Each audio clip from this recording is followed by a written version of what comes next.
Hello and welcome to another episode of the Maxi-Geek Show. Today is Friday, February 10th, and this is episode number 48. The biggest story of the week was that of the Nintendo Direct, which was loaded with games, reveals, shadow drops. It was packed. Before we get into that, however, we're going to dive into a few of the other stories of the week, and of course, at the end, we'll wrap things up with what games are coming out over the next 7 days. Be kicking things off, though, we're going to take a lunar shift in controller design with Xbox. So during the week, Xbox announced their next controller design. They call it the Stellar Shift. It is very similar to the lunar shift that they released last year. This is actually the second controller that Xbox have announced in the past couple of weeks. They announced a hot pink one like 2 weeks ago. So they're sort of in a design phase at the moment with controllers. Obviously, the big thing is that it is a purple and blue styled controller. So if I scroll down, you can see here on this one, depending on the angle that you're looking at the controller, it's like a pearlescent paint where it sort of shifts between the two. On the rear grips, you'll see that there is the swirling sort of purple pattern that they're using for it as well. Now, the controller is going to be out here on February 21st, and it is $100 at its recommended retail price. You can order it direct from Xbox, and they'll ship it to you. Other retailers will eventually start listing it as well. As with all these controllers, especially these limited edition ones, if you do, link up the controller, you can see you get this sort of dynamic background theme. The problem is I don't see what's dynamic about this one. So Xbox put this out. They said, hey, this is the theme you get when you buy the controller and you hook it up to our thing. But yeah, I don't see what the pattern is supposed to be because it just makes no sense to me. But yeah, the actual controller itself, as I said, it looks very, very cool. It's got that, color shift again. So the blue is center here because it's more front on. Looking at it more to the right, the blue's over there, and looking from the left, it's off to the left. So yeah, I think it looks very, very cool. It is, of course, just another style color-wise. The internals are the same, the layout's the same, all the functions are the same. There's no, it's not an elite version of the Xbox controller. It's just the standard, stock controller that we've seen time and time again.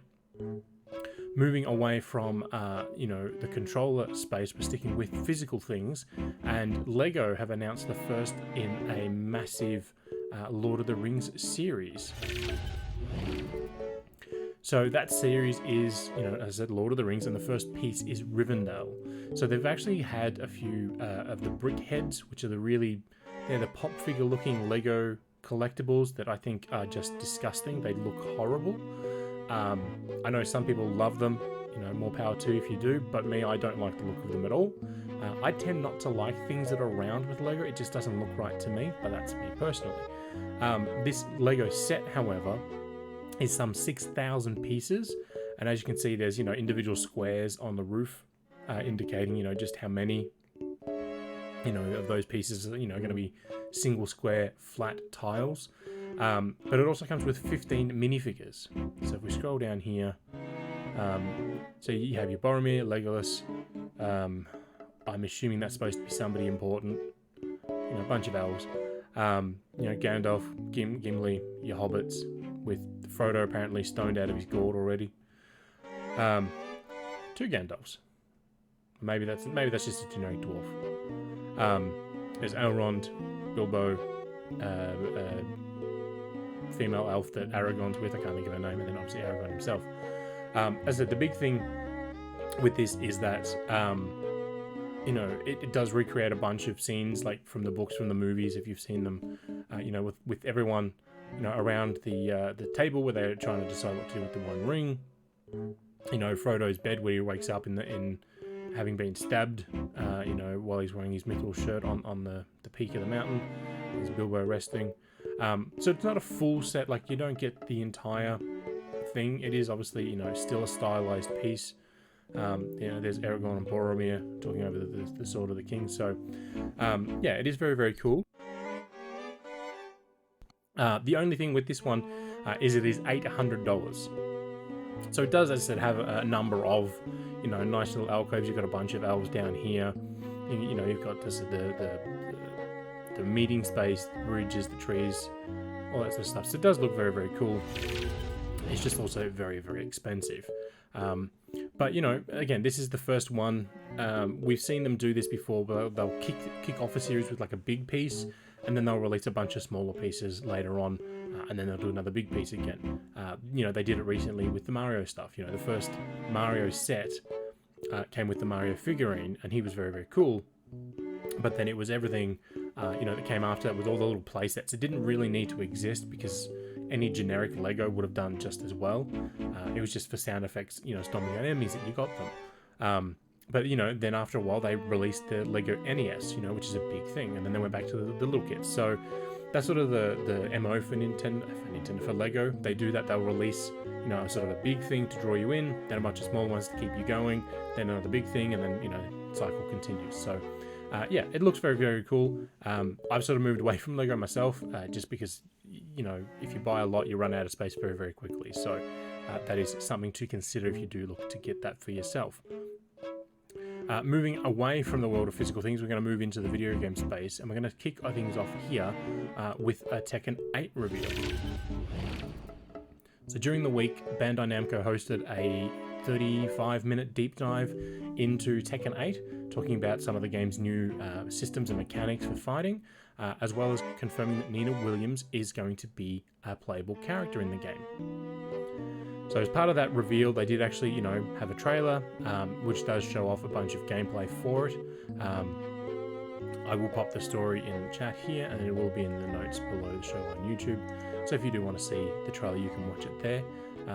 Just because they like to randomly block videos, it's weird. But yeah, so with Nina, she makes 11. So the list at the moment is Jin Kazuma, Devil Jin, Kazuya Mishima, Devil Kazuya, Jun Kazuma, so, you know, we're sticking with the Kazumas, Paul Phoenix, Martial Law, Jack 8 King, Lars Anderson, and of course Nina. Now Nina's redesign is very much more biker-ish than it has been in the past. I believe for Tekken 7 she was very more like, you know, going out for a night on the town sort of styled. But this isn't just exclusive to Nina. They've been doing this for all of the characters. They've sort of given them you know, a full top to bottom redesign, which is very, very cool. You know, and as I said, we've got a couple of screens of Nina in action there. So, as I said, they do have the massive gameplay, you know, presentation, which does go for, you know, over 30 minutes. We do know that the game is coming to PC, Xbox Series X and S, and PlayStation 5 sometime this year at the moment, but there's no specific date beyond that. But it is nice to see them, you know, revealing more characters, just like Street Fighter's doing. You know, we're probably going to see a character drop every couple of weeks from both those games, so nice to see all that coming through. Speaking of dropping, we actually have a release date for Everspace 2 on PC. So Everspace 2 launched into early access about 18 months ago, if not a bit longer, and it's been quietly, you know, plodding along there, doing its thing, getting its updates. I got to play it before it went live in early access. I enjoyed it, but, you know, it definitely was a work in progress build back then. But yeah, so the game is coming to consoles as well, but it's actually set to launch in full on April 6th. So, you know, we're a little over 7 weeks away from it releasing, you know, as a version 1.0. As part of that, they did drop a new story trailer for it, which again will be in the show notes. And they have, you know, some statements from the, you know, the studio founder and all that.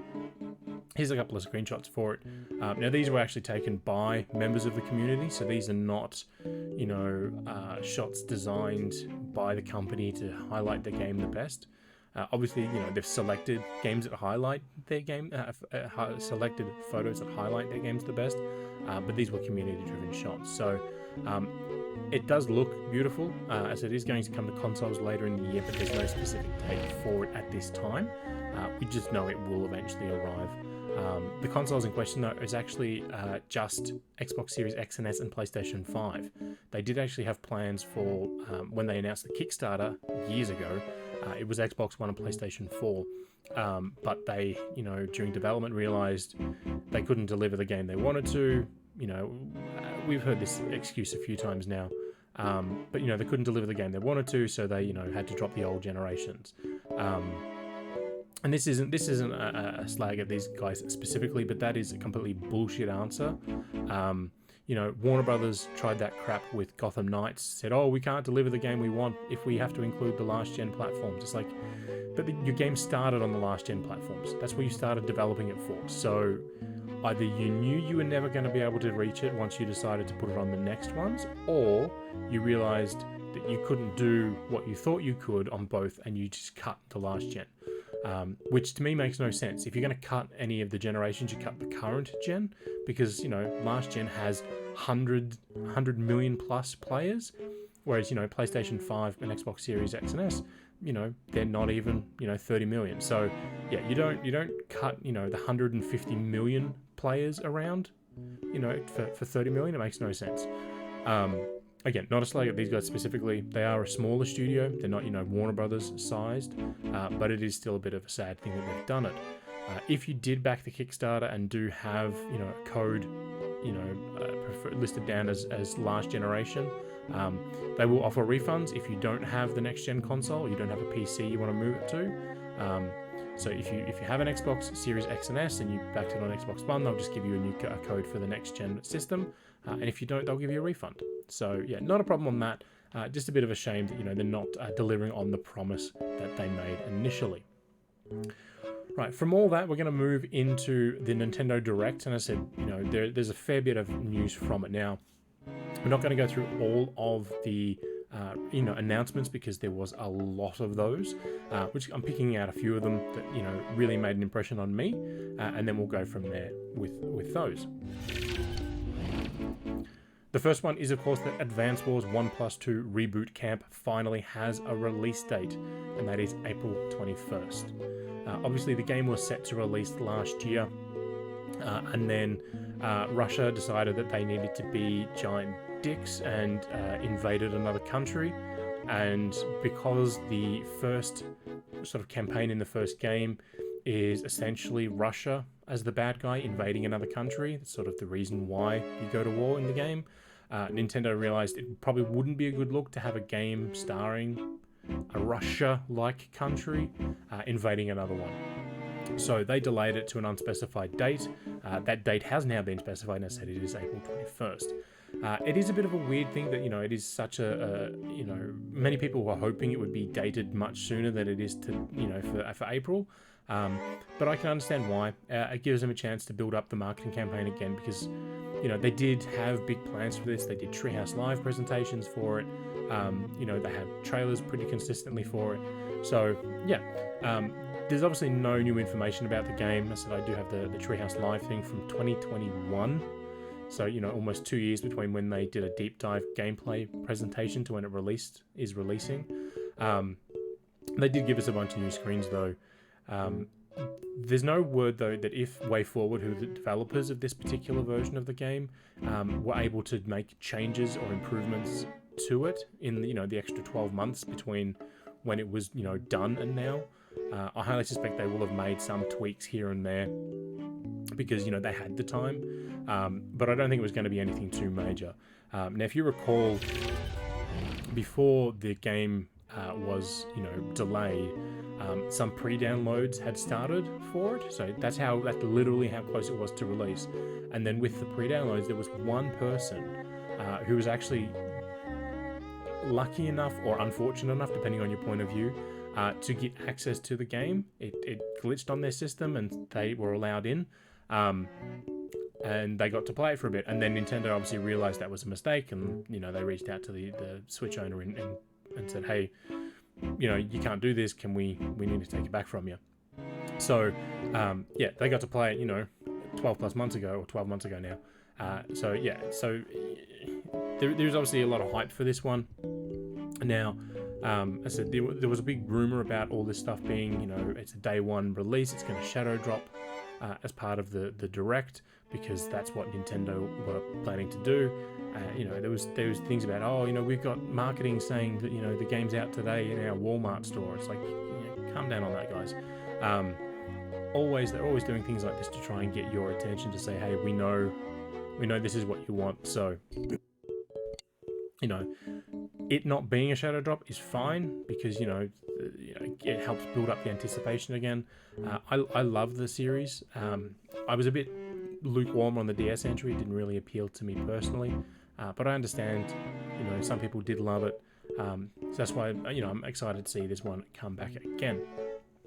While they didn't shadow drop Advanced Wars itself during the Direct, they did shadow drop Metroid Prime Remaster.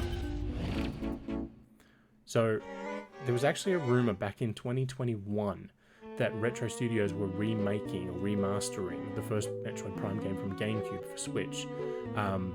And people just kind of shook that off and said, no, that's not happening. If you're gonna do it, they'll do all three games as the trilogy. Take the Wii version and run. It turns out that's exactly what happened. They remastered the first game, and they released it digitally after the Direct, so it is available now to obtain. The physical release for the game is actually coming on the March 3rd here in Australia. So even though the game's out digitally globally now, the actual physical release is staggering a bit. Just with production of the games and shipping and all that sort of stuff, they just need a bit more time. February 22nd is when the US gets the physical release, and then March 3rd for here in Australia. Now, it is literally the same game as Metroid Prime on the GameCube. It just now has widescreen support. Obviously, everything looks, better. It has dual stick controls for a more traditional first-person shooter type experience. It does actually support the GameCube controller. I have my GameCube controller here that I was playing with it earlier today. So it does support that if you want that true single stick experience that they did back on the GameCube. It does also support a motion-based control scheme, similar to the Wii, the Metroid Prime 3 Corruption game. I don't know if that's how that works. I haven't given that a go yet, but it is something very, very cool to see them implement. Obviously, this is not your standard first-person shooter. This is a first-person adventure that has shooting. I replayed through all the Metroid games back in 2021.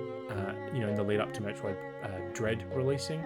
I say all. I didn't do Metroid Prime 2 because there was no way for me to stream that. But yeah, they so I replayed through the Wii version of the GameCube release back then, which had the motion controls, and it was fantastic. So it being available now with a regular sort of control scheme, with widescreen support, high-res textures, and all that sort of stuff is very, very cool. The game does also offer a casual mode, so if you're someone who gave the game a go initially on either the GameCube or the Wii, and you weren't really, able to adapt to the unique, mechanics of the game, they now have a casual mode which drops the amount of damage you take, increases the amount of damage you give, and a few other bits and pieces. Also buried in the game, because it was in the original release, there's things that you can find to unlock what's the word I'm thinking of, like art gallery, music gallery, things like that. That's still here. They've actually now added more to it because they redesigned a lot of the assets for the modern day. So even though Samus' ship on the GameCube version looks the same as her Switch version, they didn't just take the model and make it higher res. They rebuilt it. So yeah, it's nice to see them doing that for a number of things. The next game that we're going to talk about is that we actually have a release date for the Mickey Mouse platformer. So Disney Illusion Island is the name of the game. It's not Mickey's Illusion Island or Mickey Mouse in the Illusion Island or anything like that, which harkens back to the original Castle of Illusion title from back in the Sega Mega Drive, somewhere back then. I can never get the Sega systems right. But this game was revealed last year at the D23 Expo during their games panel, where they also announced Tron Identity for PC. That was announced during the Direct as coming to Switch as a console launch exclusive. So it will go to other platforms, but it's launching on consoles at least in April 1st. But yeah, we got a release date for Disney Illusion Island, and it is coming in July. So this is a co-op adventure platformer. So you can play it completely solo. You can play it with 2 players, 3 players, or 4 players. If you play it as 4 players, someone's Mickey, someone's Minnie, someone's Donald, someone's Goofy. They all have unique animations, so when they try and double jump, they'll do different things to try and gain the extra height. If you're floating, Donald will flap his arms because he's a bird, whereas Goofy has a giant mustard container that he squeezes to try and softly lower him to the ground. It does have a similar, basic visual look to the rebooted short series that they started a number of years ago, which they've been reusing a lot more lately, but it's not quite the same. For one, their eyes aren't pied, so when I say that, basically you take a pizza slice out of it, basically their eyes are Pac-Man. That's not the case here. They're just straight circles, which makes more sense. When you have all 4 characters on the screen, you're not really going to be able to see the detail in the eye, so just having them be a singular shape makes more sense. I think it looks amazing. I can't wait to play it. The developer is actually Studio Talala, or Talala Studio, I can never remember which way that goes. And they're the folks that did the remake of, or the reboot of Battletoads for Xbox. So, they did a massive hand-drawn animation, game then. This is the same folks doing this, hand-drawn animation thing as well. Now this one is exclusive to Switch, so there's still, if you're looking for it on Xbox or PlayStation, it's not going there, at least at this point. So if you do want to play it, you'll have to get a Switch for it. We also got news about Wave 4 for the Mario Kart 8 DLC, and that is that Yoshi's Island is going to be a new track. So they made a big to-do of this. So Yoshi's Island is obviously, based on the Super Nintendo game initially. And yeah, so Yoshi's Island is going to be a completely new and original track for the Booster Course Pass. Now, people have sort of freaked out, oh my god, it's a new track. It's like, yeah, but they had a new track in all 3 of the others as well. So, the one they released in December, or just before, late November, early December, I can't remember exactly when, but it had the Christmas-themed mine, track, like the Christmas village in the mountains. The one back in August had, an ice cream, icy pole, frozen world. So they've done original tracks in these things. So that's not really a big selling point. Don't get me wrong, the track looks amazing and it has a lot of features. I'm going, oh, I remember that from the game. So it's great to see all that sort of stuff. The other inclusion is, of course, that Birdo will be a playable character. And much like Yoshi and Shy Guy, there will be, 8 different colors to choose from. Or 9 different colors, I think it is. No, it is 8, sorry, because there's a back. Yes, you got orange, yellow, blue, red, white, pink, which is the traditional color, a blue. No, it is 9, sorry. And then there's a grey and a green at the back there. But yeah, so Birdo was last in Mario Kart Double Dash from the GameCube. And yes, this is the first time the character's been back in the series since then. So, it skipped over the DS, the Wii, the 3DS, and the original Wii U version of Mario Kart 8. The weird thing is they didn't announce any of the other tracks for the expansion. They just announced this one singular track. Which, I get, they want to make a big deal out of this. It is a bit of a production that, they're adding this new original track to the title. It just seems to be a bit of a stupid thing to say, hey, here's one track, we still have 7 more to reveal, come back soon. That just seems like a weird thing to me, but who knows, that's maybe what they want to do for this. We do know that they plan on adding more characters to the other remaining packs as well. So if you are someone who's, chomping at the bit to get another playable character, you've got a fan favorite or something, they may come in Wave 5 or Wave 6.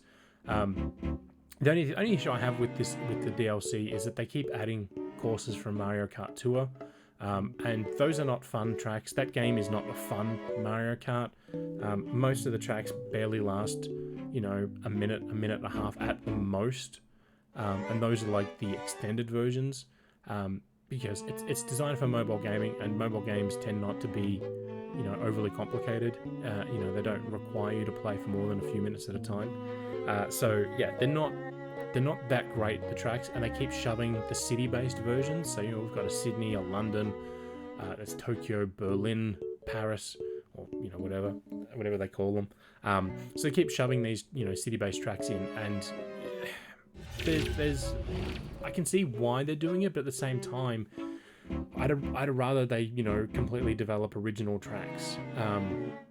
when they announced this, they could have had the first 2 waves completely done, and then wave 3 could have been completed by the time wave 2 released. So because they didn't release them all at once, there was no reason they couldn't just keep designing new courses as they went. But that's what they've decided they need to do.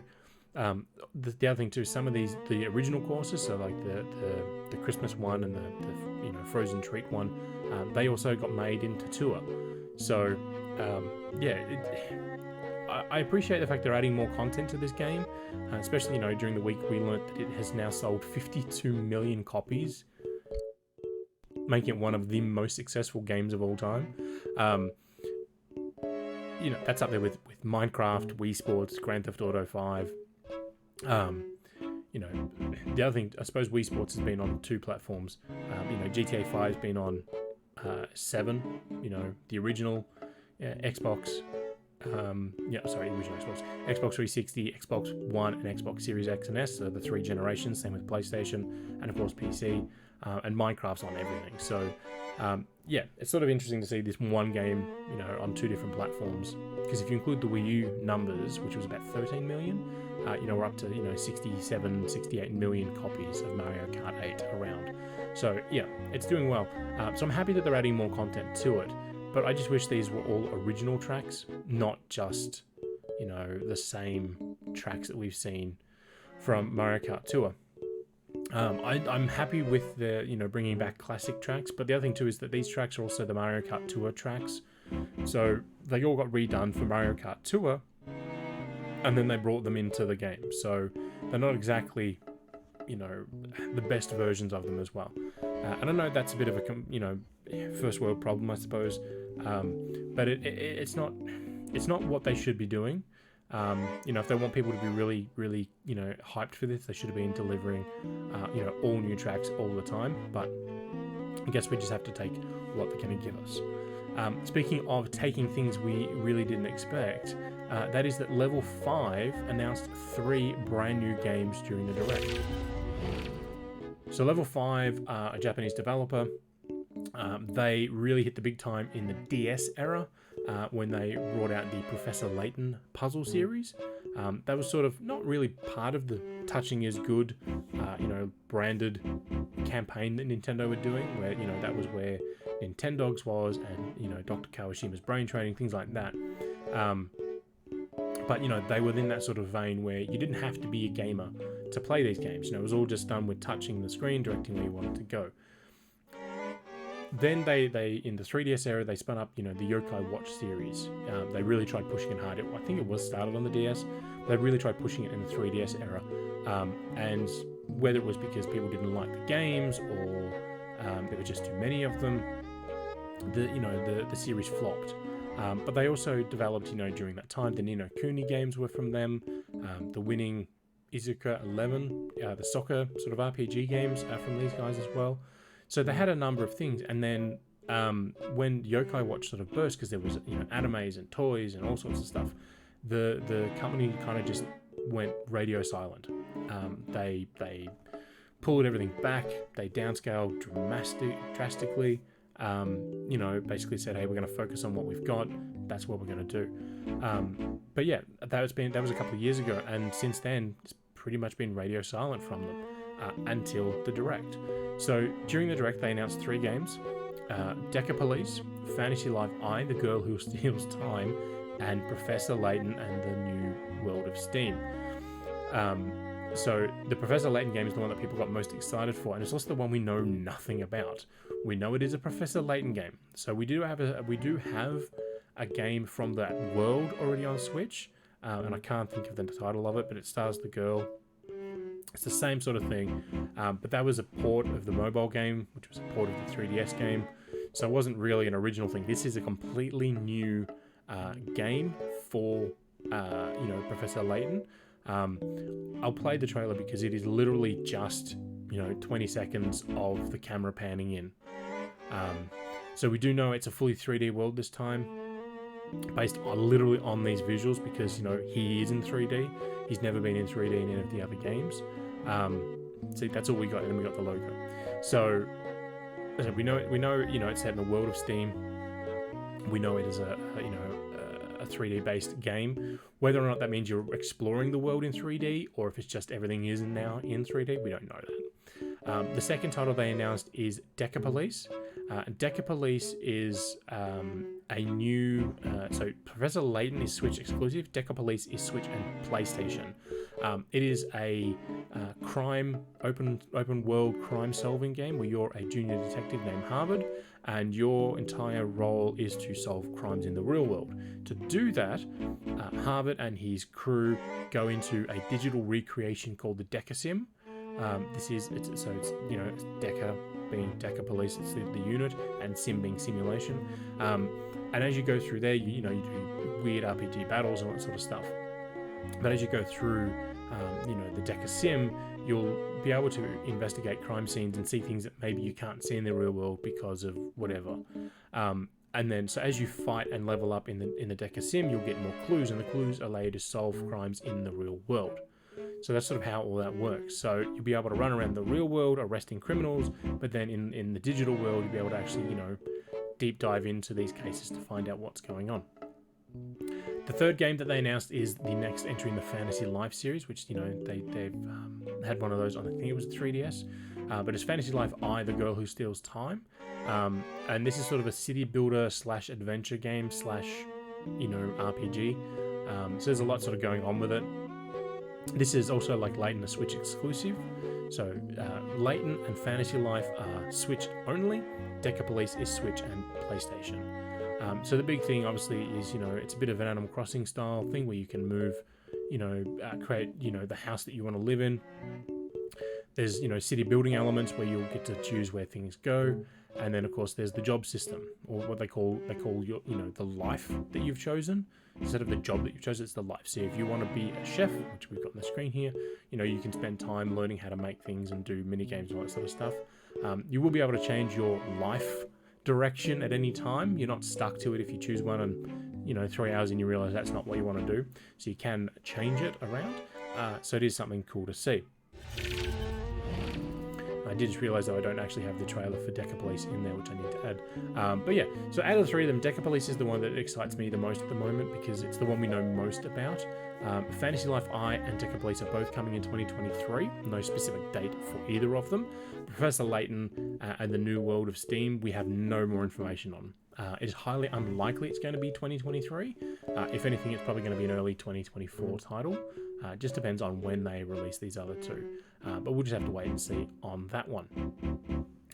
The second last story we're going to dive into is actually one that made me very, very happy for one very specific and odd reason. And that's that I got to use some art that I made up over 18 months ago. And that is that the Game Boy platforms are now included as part of Nintendo Switch Online. So I actually made this art back in August of 2021. So I've been sitting on this for a while. This was designed to replicate the look of the original Game Boy box. That's why it's got the green sort of display screen and all that sort of stuff. But yeah, that's just me because I'm very, very, very proud of this. And again, I've been sitting on this art for, a year and a half. So, but yeah, so with the, Nintendo Switch Online, they added both Game Boy and Game Boy Advance. So if you just have the general Nintendo Switch Online service, which is, $29.95 a year, that gets you NES, Super Nintendo, and now Game Boy. So they're added a third platform to that level. With that, the Game Boy games that were included were Tetris, Super Mario Land 2, 6 Golden Coins, The Legend of Zelda Link's Awakening DX, Gargoyle's Quest, Game & Watch Gallery 3, Alone in the Dark, The New Nightmare, Metroid 2, Return of Samus, Wario Land 3, and Kirby's Dream Land, the original Kirby game. So yeah, Kirby, which, people know for, his many appearances on Switch, started out as a handheld only character. So that is all available now. Both of these platforms are out now, but those are the games that are available today. We know that the Oracle of Ages and Oracle of Seasons game from the Legend of Zelda series, the Pokemon trading card game, and Kirby Tilt and Tumble are some that they're bringing in the future. When in the future, we don't know. They've now got 6 platforms that they can add games to, and their release cadence is every few months still. So there's something needs to change there. On the Game Boy Advance side, if you have Nintendo Switch Online, at the basic level, the $30 a year level, you do not get Game Boy Advance games.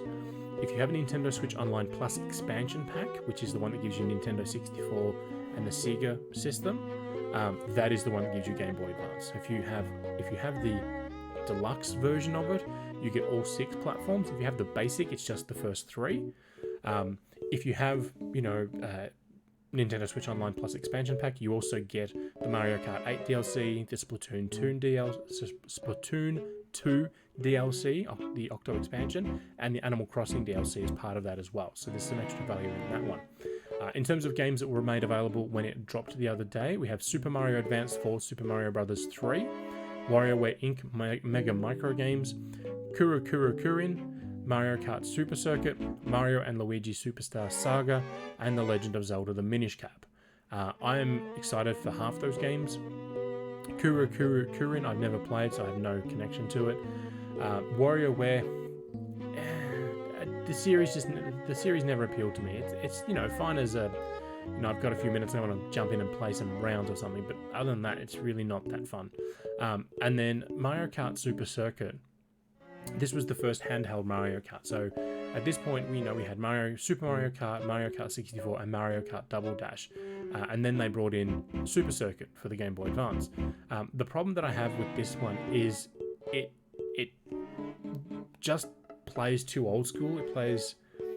To me, it feels worse than a Super Nintendo game, because the Super Nintendo game was built around the limitations of the hardware, whereas this, they designed the game first and then worried about the hardware later. That's what it feels like.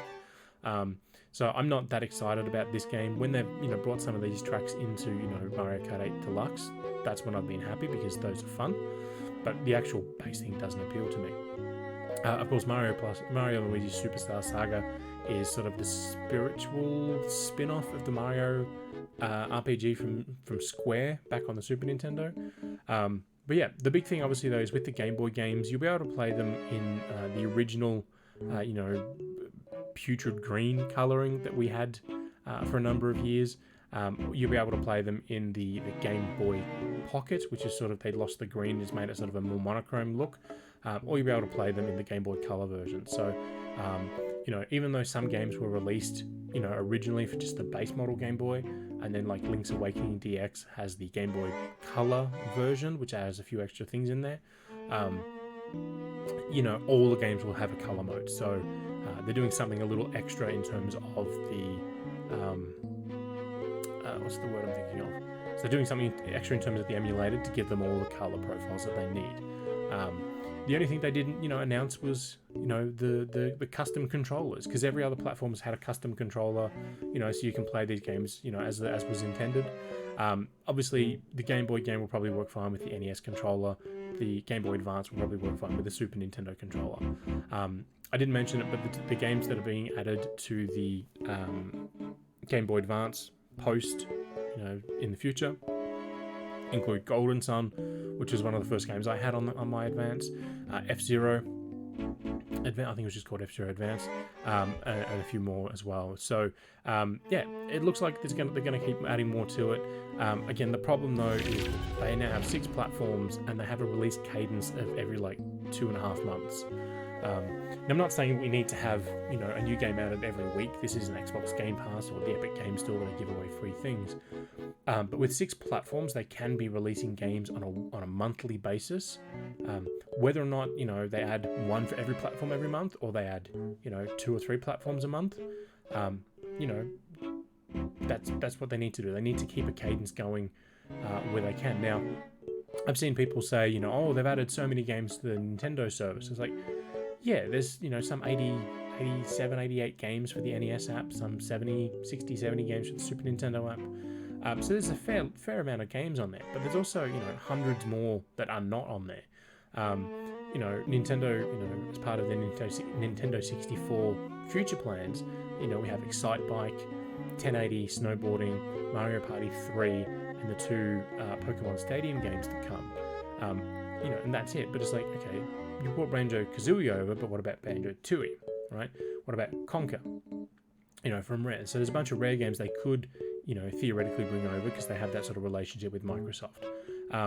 There's, there's a whole bunch of Acclaim games that they could bring over. There's the Midway titles, right? There's some Ubisoft games on there.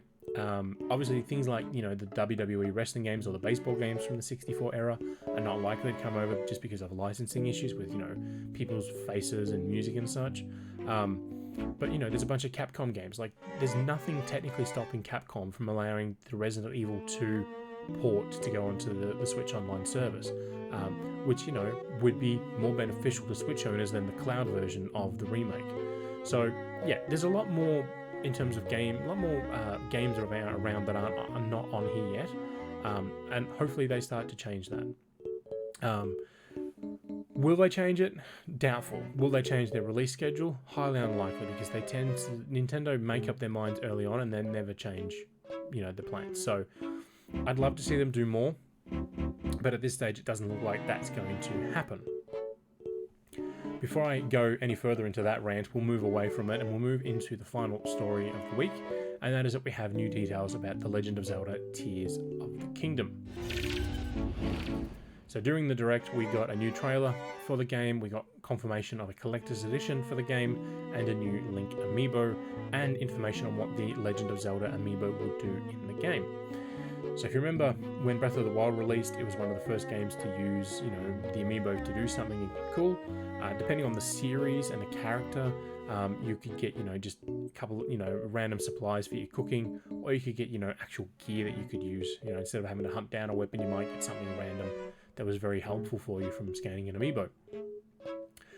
With this new game, one of the big things with those amiibo, so there's the new Tears of the Kingdom Link amiibo with his, I'm going to say, corrupted arm, is that when you scan them, you get different sailcloths for it. So this is the printed the Zelda and Loftwing amiibo that released as part of the Skyward Sword period. That's the one they locked the fast travel behind. So all the amiibo are now available again to buy from Nintendo and a few local retailers.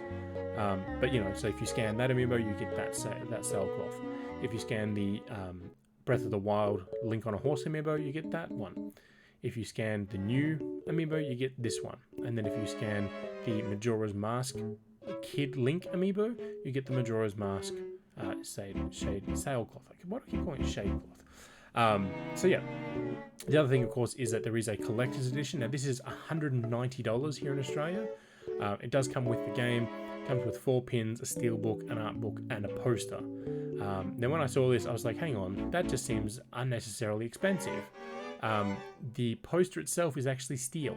So it's not a piece of paper, it's printed steel. That is why it's more expensive. But yeah, so that's there if you want that one. Of course, the game is around as well. And now in the US, people are freaking out over the fact that The Legend of Zelda Tears of the Kingdom is $69.99 US. Whereas all Nintendo games there for years have been $59.99. Here in Australia, Tears of the Kingdom is $89.95, which is the same price that Breath of the Wild was. So when Breath of the Wild released on Switch, it was $89.95. This is the same price. In terms of dollar amounts, if you convert, the $70 US to Australia, you're actually paying more if we were to do it that way. And of course, this is included in the Nintendo Switch Online voucher program. So if you have, Nintendo Switch Online, you can buy the 2 vouchers for, I think it's $135 each. And then you can get 2 games. You get the new Bayonetta game that's coming out in March and Zelda, or you get Advance Wars and Zelda. So you can get, the games at a more affordable rate by doing that. And of course, if you get discounted gift cards, you can get them even cheaper. So the folks over at Vooks have a story on how all that sort of works if you are interested. I will put that link in the show notes as well when I track it down. Obviously, the big thing though with this is we've got some more details on the sort of the setup of the story. Nintendo have still been very, very coy on exactly what's happening. But we hear a voice in the start of the trailer that basically says, kill everyone in Hyrule and all Hyrule's allies. We want nobody left alive. Everyone's assuming it's Ganon that's speaking. But that may not be the case. That may be somebody else. I'm not saying it's not Ganon. I'm just saying that, Nintendo are deliberately being coy on details for that reason, to, leave it up to what might be happening. We hear Zelda tell Link that he may not be able to fight back at this time. And then later in the trailer, we hear her ask someone to help Link. So that's also interesting there as well. Now we did get a bunch of screens. So we got confirmation of a new enemy type. So it's not just the same world and the same enemies, even though that's likely to be the case for most of it. This grinding on rails. Like some sort of Tony Hawk. It's not an original thing, because you could do that on the shield. Shield surfing was a thing in the original game, but they seem to have like some dedicated areas for it now. The magnesis sort of puzzles are still around with the gyroscopic stuff. Instead of the Sheikah Slate this time, though, which I'm assuming Zelda takes back, it's done through Link's corrupted arm. There's a new weapon here for throwing cannonballs or bombs. Who knows what they are yet? But there was so this particular one here. There was a brief moment in the trailer where it's showing like Link using magnesis to pick up, what could just be a weight or something, like to put on a pressure switch. But then later on in the trailer, we see this. Now, the thing that he just picked up, this sort of thing here, if you see there's arrows and everything on it, it's actually a wheel. So it goes on the back of his car that Link's built. Is it like the motorbike where it requires random ingredients to power up, or is it something, that can only be used when Link has enough power in his corrupted arm or something else? We don't know. Again, Nintendo have not said anything about it, but that is sort of where it's going. But you can also see this exact same thing here, but it's a sky-based vehicle. Now, somebody's pointed out to me, between the joints here, there's this like green goop, and you can see sort of the green goop as well here. It's sort of sticking everything down. So what that means for the systems, will you be able to make anything as long as it's got the goop to connect it? We don't know. We did get a new sort of I'll call it a world boss, because it doesn't look to be contained within a specific location, like inside of a dungeon or a shrine. We did get like the Hinoxes. We saw one of those in the trailer. We got a screenshot for that as well. But yeah, and of course the most important thing is that they did confirm the date is still May 12. Nintendo have a history of announcing Zelda games and then going silent for years, then dating them and then delaying them. This game was originally supposed to be out, I think, in 2021, and then it got delayed to 2022, and then they delayed it last year. Well, they didn't date it for 2022, but they delayed it again to 2023, when they gave it the official first date. So that is something that is very, very good there. But yeah, so obviously, there was a lot more in the direct than just, those particular stories.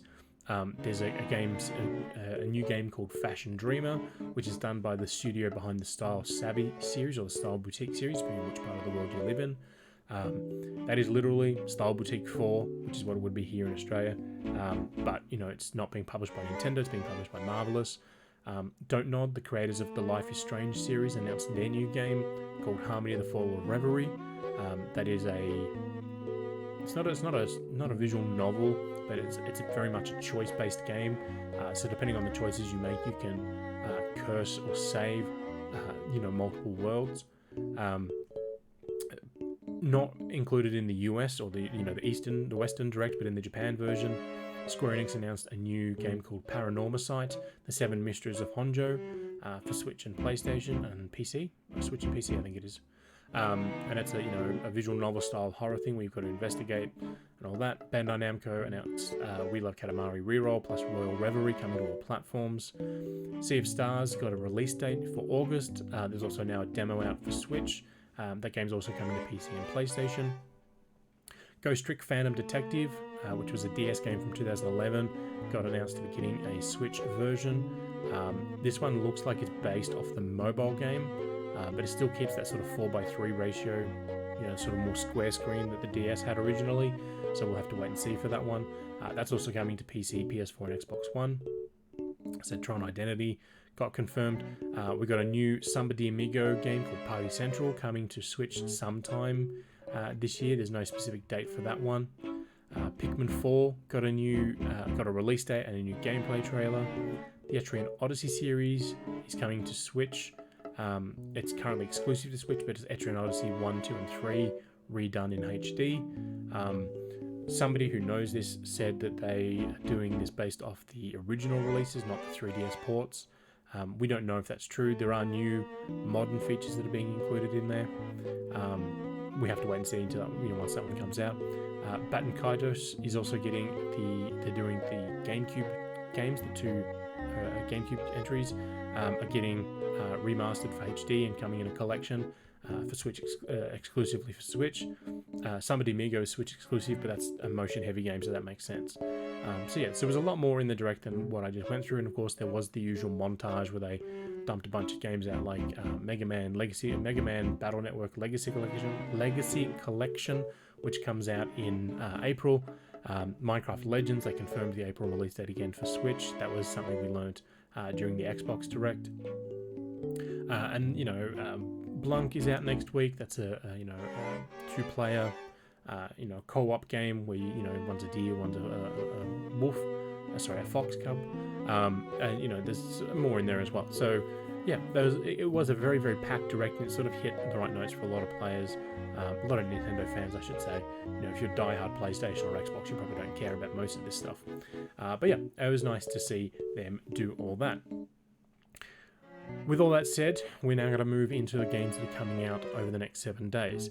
Now, this week was was a very quiet week compared to what it was the week previous, and this is now week coming. The only big game to release outside of Metroid Prime, Shadow Dropping, and the Konami baseball game, which they dropped for $1.45. That was Hogwarts Legacy today. So it had its early access launch back at the start of the week, and its full release out today. For PC, PS5 and Xbox Series X and S. It is coming to PS4 and Xbox One in April and Switch in July. So your mileage, I'm not going to get into the whole debate on whether you support it or not. That is not for here. But if you do support it and support the developers, I hope you enjoy it. If you don't support the game because of the creator of the series and what they're stating publicly these days, that is fine too. In terms of what's coming out this week, as I said, there is a lot happening on the 14th. So if you have Valentine's Day plans with your partner, you may need to cancel them because there's a lot of games hitting on that date. And if you don't have any Valentine's Day plans, then there's plenty of games to enjoy instead. But as I said, so Blanc is coming out on that date. That's that one with the deer and the fox. We will have a review for that up before the game is out. Journey to the Savage Planet gets its next generation release. It was originally released on PC, Xbox One and PlayStation 4, and then it did come to Switch, and then Google bought the developer to have them make content exclusively for Stadia, and then a year later Google shut the developer down and gave the game back to the developer, and the developer reformed under a new studio name and now brought the game to next-gen consoles. It's a whole saga, but that's Google Stadia for you. Everything about that was shit. Souls of Kronos will be releasing so Blanc is PC and Switch. Journeys of the Savage Planet is PS5 and Xbox Series. Souls of Kronos is PC, Switch, and PS5. Tomb Raider Reloaded is a mobile game, which we generally don't talk about mobile games on the show because they drop mobile games quicker than an American football player drops a football. But that's coming out. That is a more traditional looking thing. So the traditional green shirt and tan shorts and the dual guns and all that sort of stuff. But it is a mobile version of that. Also on the 14th, we'll see the release of Wanted Dead from 110 Industries and the developer Soleil. That is for PC, PlayStation, and Xbox. We'll have a review for that one up as well. On the 15th, PlayStation fans will get another go at Returnal when it comes to PC. Then on the 16th, Dust and Neon, which was just announced for Switch in December as part of their Indie World event, or the House of Indies event, sorry. That is coming to PC and Switch on the 16th. It will also then go to other consoles later in the year. No date on those. It'll also be the 16th will also be the date that Theater Rhythm Final Bar Line will release for Switch and PS4. That is the rhythm game for basically Square Enix lovers. The game will have some 300 plus songs available to it. So it's like 390 songs in the base edition. If you buy the deluxe edition or the premium deluxe, because there's two, you get another like 30 songs. Another 27 songs. And then there are 4 season passes. So if you buy The digital deluxe, you get the game and the additional 27 songs and the first season pass. And if you buy the premium digital deluxe, because premium and deluxe in the one word, in one title makes enough sense as it is, you get the same additional 27 bonus tracks and the first season pass, but you also get then season passes volume 2, 3, and 4. Now, the 27 special tracks are only available in the digital deluxe at this point. There's no listing for them to be sold separately, but the season passes are being sold separately. Now, what we do know is that with each of the season passes, so season pass 1, the content is going to drop every 2 weeks. So you'll get, your few hundred tracks day 1 with the first pack, and then the special 27 if you buy one of the special editions. But the Season Pass 1 will drop 7 tracks from the Saga series, 4 tracks from Live Alive, 6 tracks from The World Ends With You, 5 tracks from Nier, from the Nier series, so Nier Automata and Nier Replicant, and then another 8 tracks from the Saga series. So there's 2 Saga series packs in there. Right, so over the course of 5 drops, so 10 weeks, they'll release those. Then Volume 2 includes, I said there were 4, there's only 3, my apologies. But Volume 2 includes more tracks from Nier, 2 Chrono packs, so Chrono Trigger, Chrono Cross, 7, which there's 6 tracks in each of those, 7 tracks from the Mana series collection, and then 5 tracks from the Octopath Traveler series. The final collection, which we'll be releasing in like September, October, we'll see 7 tracks again from the Saga series, 6 more tracks from the Mana series, 3 tracks from the Xenogear series, which eventually became Xenoblade, so Nintendo fans will have some familiar music there. And then there are 2 packs which are not detailed in any way, shape, or form at this point. My guess is Final Fantasy 16 or Dragon Quest related, because there's a bunch of that content in the game already. But with new Dragon Quest games, it just came out last year, some new games coming out later this year, plus Final Fantasy 16 in June, there's a fair chance I'll have those in there. That again, of course, is coming out on the 16th, which is Thursday. Next Friday, we'll see the release of the Settlers New Allies for PC. This was the game that was supposed to be out a year ago, and they delayed it sort of at the last minute to give themselves more polish time, and it does look to have taken effect. The 17th, we'll also see the release of Tales of Symphonia Remastered from Bandai Namco for Switch, PS4, and Xbox One. That game is available physically in stores here in Australia for both Switch and PS4, but not Xbox. If you want the Xbox version, you'll have to import that. And then also on the 17th, we will see the release of Wild Hearts for both PC, PlayStation 5, and Xbox Series X and S. And I'm playing that now. We'll have a review for that up by the time the game goes live. Whew. As I said, it is a packed week. So, this week there was, one game originally, and then, a couple of shadow drops from the Direct. But then this week coming up, there's a good dozen games available. And most of them, are going to run you 20-30 hours of content minimum. So if you're someone who gets a lot of games, you're going to be absolutely drowning in content to enjoy over the next 7 days. And then looking towards, the end of the month, the week after that is PlayStation VR 2. So there's a new Horizon game. The Digimon game comes to more platforms. Company Heroes 3 is there. Kirby, Octopath. There's a lot more still to come in February. It is an absolutely loaded month. With that all said and done, that does bring us to the end of another show. Yes, time has already gone past. With the plans for the next week is we'll be back on Tuesday to kickstart the next chapter in our Splinter Cell series.